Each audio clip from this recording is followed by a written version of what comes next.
Good afternoon, students. So let us discuss some of the concepts of probability. See, when we are doing the chapter probability, starting two exercises are based on the basic concepts. So first exercise is based on sample space, random experiment and an outcome. Second exercise is based on types of events. So those events may be simple, compound, and again mutually exclusive, mutually exhaustive, and complementary events. So those type of events we have discussed. Now we will start with that actual probability. So you all know that probability means number of favorable cases by total number of cases, or nothing but number of favorable outcomes by total number of outcomes. See, for example, if A is an event, which is related to the sample space S of a random experiment, then we will write it as P of A is equal to N of A by N of S, which represents favorable outcomes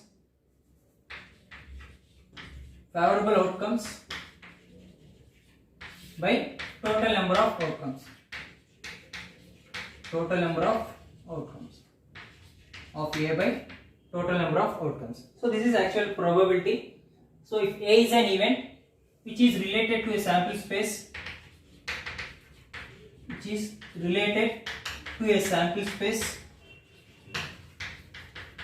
S of a random experiment,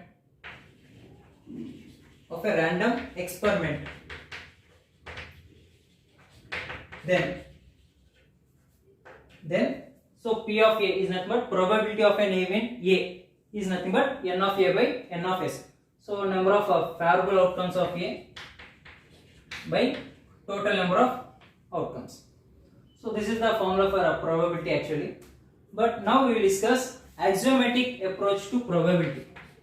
What is it? Axiomatic approach to probability.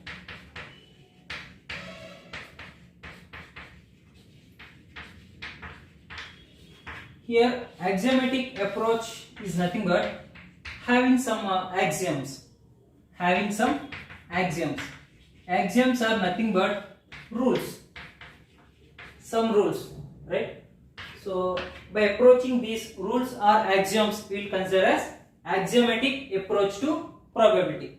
Nothing but based on traffic rules we need to follow, but actually we won't. But here compulsory based on these axioms or nothing but rules we need to follow to find the probability of particular events. So now what are the axioms or what are the rules which comes under this axiomatic approach to probability? Or see, for example, if capital S is equal to, I will consider this as x1, x2, x3, so on xn, or events. See, these are outcomes of some particular random experiment. For the random experiment, we will get a sample space. So that sample space I am telling you consider it as x1, x2, x3, so on up to xn. Now, see, from this sample space, what are the rules we need to follow? So those are, first one, if you take any single event, for example, probability of x1. Here x1 is nothing but we can consider it as a simple event, right? Let capital A is equal to set of x1. That is also a simple event. Why? Because here A is subset to S or not? As A is subset to S, so we can consider that A is also an event. Now probability of an event xi. See, here I have written only x1, x2, x3, so on up to xn. See, what do you mean by here xi? Xi represents whatever you substitute I value. It may be 1 means it will become 1 x1. If you substitute instead of I, if you substitute 2 means it will become P of x2. So represent those each individual events or outcomes. I will represent with P of xi. So that P of xi should be always greater than or equal to 0. P of xi should be always greater than or equal to 0. And again, that individual event P of xi should be always less than or equal to 1. So this is one rule or one axiom. Next, another one is, if you observe probability probability of an sample space or an outcome. Always, for example, if you take an event A, so that should be always greater than or equal to 0, less than or equal to 1. Next case is probability of x1 plus probability of x2, next plus probability of x3 plus so on plus probability of xn should be equal to 1. Should be equal to 1. So this is nothing but probability of S should be equal to 1. Right? So here probability of sample space is nothing but sum of all those events. Probability of all those events. Probability of x1 plus probability of x2 plus probability of x3 plus so on plus probability of xn should be equal to 1. Right? So this is second axiom. Now third one is P of S is equal to P of x1 plus P of x2 plus P of x3 plus so on P of xn. So this is nothing but summation of P of xi. What is that? Probability of a sample space. So what is the first axiom is probability of any event. Probability of any event should be greater than or equal to 0, less than or equal to 1. That is first axiom. Next, second one is probability of sum of probabilities of each individual outcome should be equal to 1 for a sample space. And again, sum of all those probabilities should be also equal to probability of that sample space. So these are the three axioms which we need to follow to approach axiomatic approach to probability. So pause the video to note it down. Next I will give an example how to find probability of an event.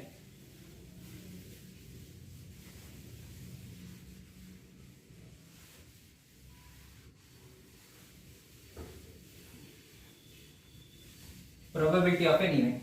See, for example, I will consider an event experiment. I will consider tossing two coins at a time. Tossing two coins at a time. What is the sample space for this? HH, HT, TH, comma TT. So this is the sample space for tossing a two coins. Now what is axiomatic approach is nothing but finding probabilities of outcomes. Probabilities of outcomes. See, previously we have discussed what is P of S. P of S should be equal to P of x1 plus P of x2 plus P of x3 plus so on P of xn. But all these probabilities should be equal to what? Should be equal to 1. Let us check whether we will get or not. Now, here probability of x1, nothing but first outcome. What is first outcome? Probability of HH plus probability of HT plus probability of TH plus probability of TT should be equal to what? We should get 1. Now here probability of HH. How to find probability of HH? See, actually we will tell. So this is one outcome out of 4. So probability of getting HH is 1 by 4. So this is normally by using the formula favorable outcomes by total number of outcomes. One outcome by 4 is nothing but 1 by 4. But how we will do by using axiomatic approach is nothing but, see, here head and head is there. Here both are compulsory. Right? Both are compulsory. Both are compulsory means we will do multiply. For getting a head is 1 by 2 chance, and again getting a head is again 1 by 2 chance. Understood? Probability of HH is 1 by 2 into 1 by 2. What is 1 by 2 into 1 by 2? 1 by 4. That is what normally you will find. Getting head is 1 by 4 chance. But in axiomatic approach also we will get that same answer. But this we will consider as axiomatic approach. For each outcome we need to find individually. If compulsory is there, we will do multiplication, comma, or means we will do plus. Next, probability of HT. Getting a head is 1 by 2 chance. Getting a tail for a coin, that is also a 1 by 2 chance. Plus again 1 by 2 into 1 by 2, tail and head. Plus again tail and tail. So 1 by 2 into 1 by 2.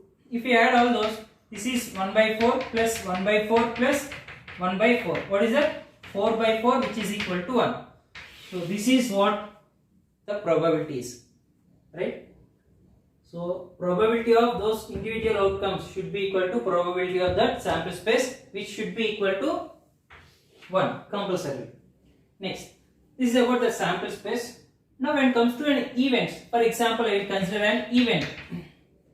Event A, that is getting at least one head. Getting at least one head. So getting at least one head. What is that event? First of all, we are discussing about event. Getting at least one head. What is that one head?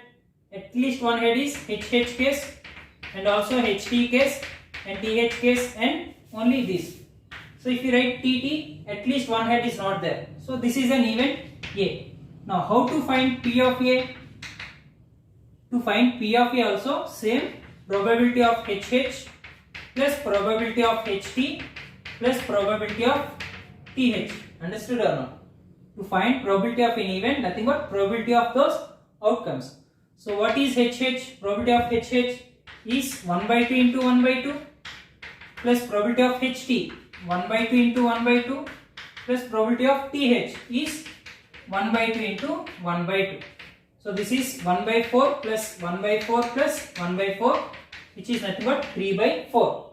So getting at least one head, 3 cases out of 4 is 3 by 4.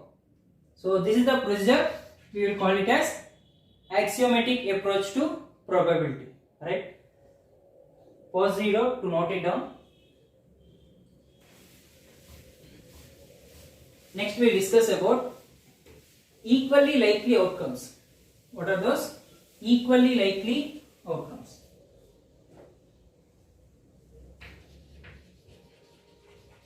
Equally likely outcomes.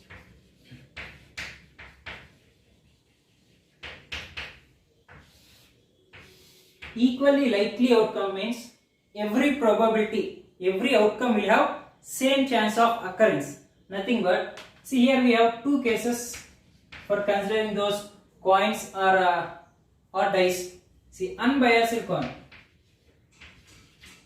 unbiased and biased.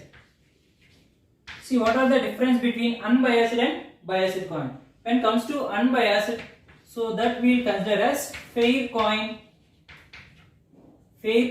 and fair die. What is fair coin? Fair coin means it will look very white in color. No, fair coin in the sense. So actually, if you throw a coin, either head or tail it will show. So getting a head 1 by 2 chance, getting a tail is also 1 by 2 chance. That means getting a head, how much chance it have? So for that same chance, getting a tail is also 1 by 2, 1 by 2. So that we will consider as equally likely outcomes. Equally likely means for head and tail will have same chance of occurrence. Fair die. Fair die is nothing but, for example, if a die is, you take a die. So here 1 dot like 3. Okay, this is like a die. So if you throw a die, actually if a fair die is nothing but, so actually one sample space is 1, 2, 3, 4, 5, 6. For each probability is 1 by 6. Chance of occurrence of 2 is also 1 by 6, 3 is also 1 by 6, 4 is also 1 by 6, 5 is also 1 by 6, 6 is also 1 by 6. So these type of coins and dice we will consider as unbiased. Unbiased means no partiality. No partiality, equal importance to each and every outcome. This is about unbiased. When it comes to biased, biased means, for example, if you consider a coin, so actually one side head, one side tail will be there for a coin. But biased means sometimes, for example, 75% head will show, 25% only tail will show. That means, for example, if you throw 4 times, 3 heads it will show 3 heads, 3 times heads and 1 time tail. So like this, some partiality will be there. So head will come more or tail will come more. So those type of coins will consider as biased coins. Biased coin and biased dice. Biased die is nothing but, for example, if you throw 6 times if you throw, so 4 will come 3 times like that. More chances of occurring some particular outcomes. So those we consider as biased die and also biased coin. So unbiased are nothing but equal likely outcomes it will produce. So for head and tail, and for each outcome it will have equal importance. Those we consider as equally likely outcomes. See, for example, if sample space tossing a coin two times,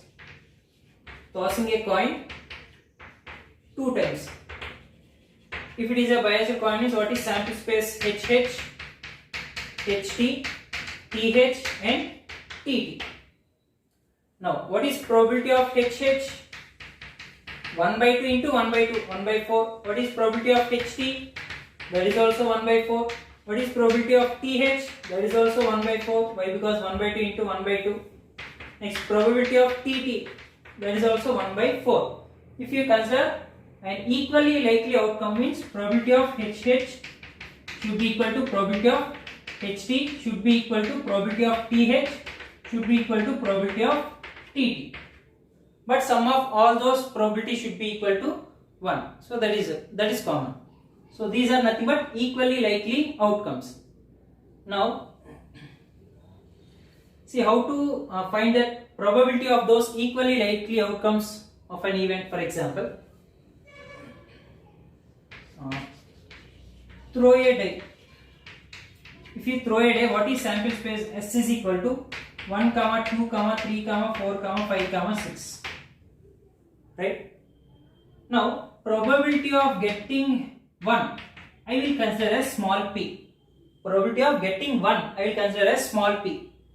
Probability of getting 2 again I will consider as small p. Why? Because equally likely outcomes, probabilities will be equal. Like that, p of 6 is also small p only. Why? Because those are equally likely outcomes. Now probability of S. What is probability of S? Probability of 1 plus probability of 2 plus probability of 3, so on. So probability of 1 plus probability of 2 plus probability of 3 plus probability of 4 plus probability of 5 plus probability of 6 is equal to what? Is equal to 1. Right or no? Sum of all probability should be equal to 1. But what is p of 1? Small p. What is p of 2? Small p. So 1 plus 2 plus 3, 4, 5, 6. So 6p is equal to 1. Then what is p? 1 by 6. What is that? 1 by 6. So when we have equally likely outcomes, all outcome probabilities will be equal, but that probability is 1 by 6. When 1 by 6 means how many outcomes are there? 6. So divided by 6. 1 divided by 6. Here how many outcomes are there? 1, 2, 3, 4. So that what? 1 by 4. Like that, if an sample space having n outcomes, if a sample space having n outcomes, then what is that p value? Nothing but equally likely outcome. What is that? 1 by n. The formula is 1 by n. So this is about equally likely outcomes. Pause the video to note it down. Next we will discuss some properties of probability. So yesterday we have in previous class we have discussed about types of events. In that events we have discussed about event A or B. Now we will discuss those probabilities. Probability of A or B, probability of A and B, like that. Some properties.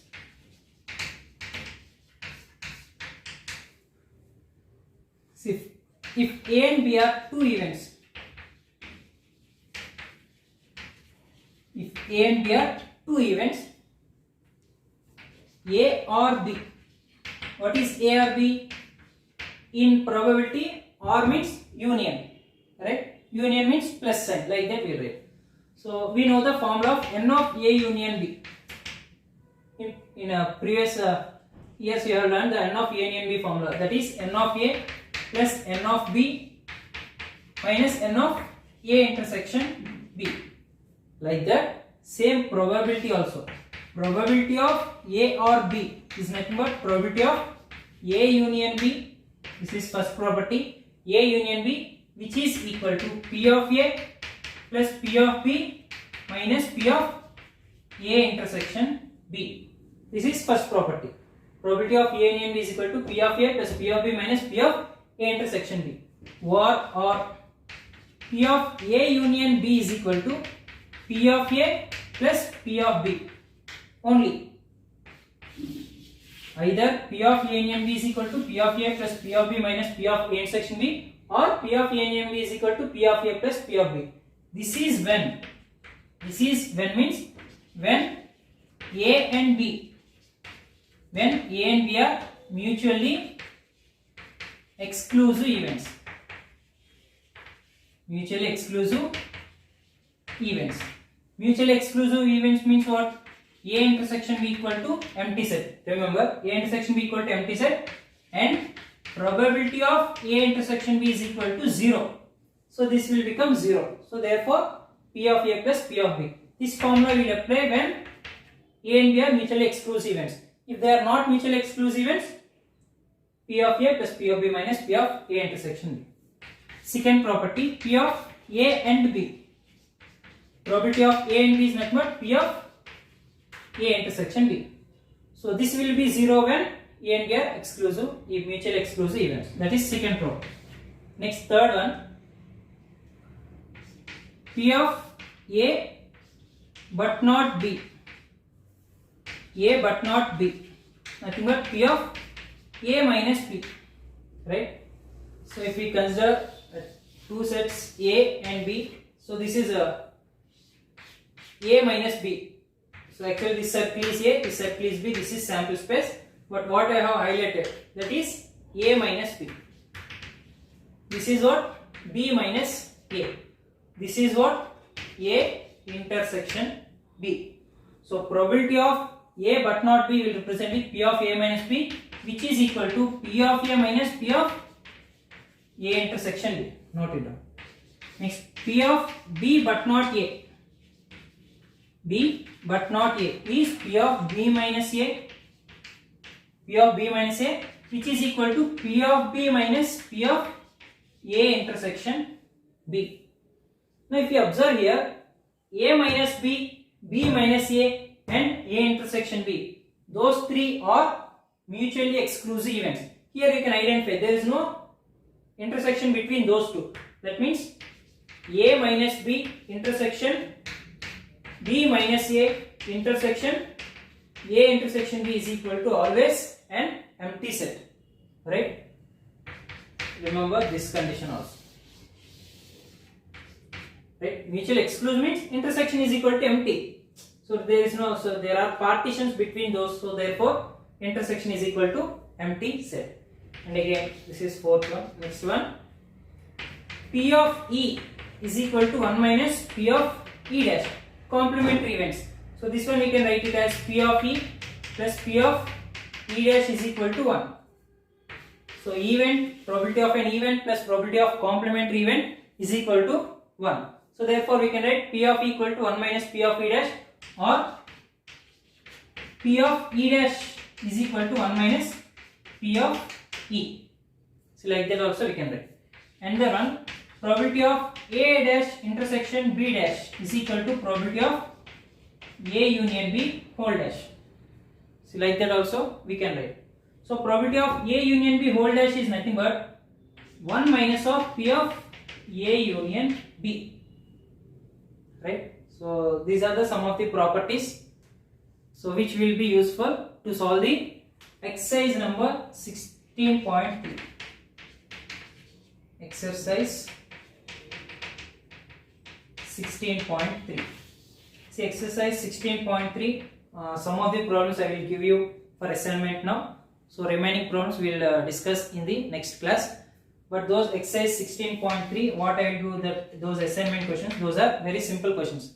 Nothing but they will give a table. Like for example, they will give sample space. See here. So these all you need to note down.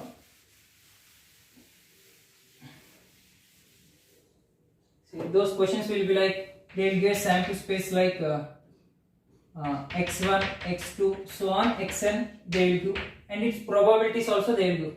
Like those probabilities are P of x1 is equal to 1 by 2, P of x2 is equal to 1 by 3, P of x3 is equal to 1 by 5, P of x4 is equal to 1 by 6 or nothing but 9 by 2. Like that, they will give some probabilities, they will give. But you need to tell whether these are correct probabilities to that given experiment or not. You need to identify. How? As I said, each P of xi should be greater than or equal to 0, less than or equal to 1, and also by using this condition, and also P of x1 plus P of x2 plus P of x3, those all should be equal to 1. By using these two conditions, you need to identify whether they have been correct or not. If you observe these all probabilities, so these are not correct data. Why? Because this is 9 by 2. 9 by 2 means what? 4.5. 4.5 means greater than 1 or not. So these are not. For example, if they did not given this, only they given 3 events probabilities. Then how to do? 1 by 2 plus 1 by 3 plus 1 by 5. So those 3 should be equal to 1. So did you get or not? So LCM is 15 to 30 you take. So this will be 15 plus 10 plus 6. So 25 plus 6 is 31 by 30 is greater than 1. So therefore this is also, it's not a correct data. So based on those also questions will be there. Otherwise they will do P of A is equal to 0.3. So P of B they will do it will be like 0.45, and P of A intersection B they will do some x value they will do, and they will ask P of A union B. They will ask what is P of A union B? P of A plus P of B minus P of A intersection B. Or sometimes they will ask P of A they will do, P of B they will do, and P of A union B also they will do. They will ask whether those two events are mutually exclusive or not. So those type of questions I will give you for assignment. Regarding those, if you have any doubts, you can ask. Otherwise, solve it and send through WhatsApp. Thank you for watching. Thank you. Have a nice day. In the coming class, we will discuss the exercise 16.3, the remaining problems except those assignment questions. Thank you.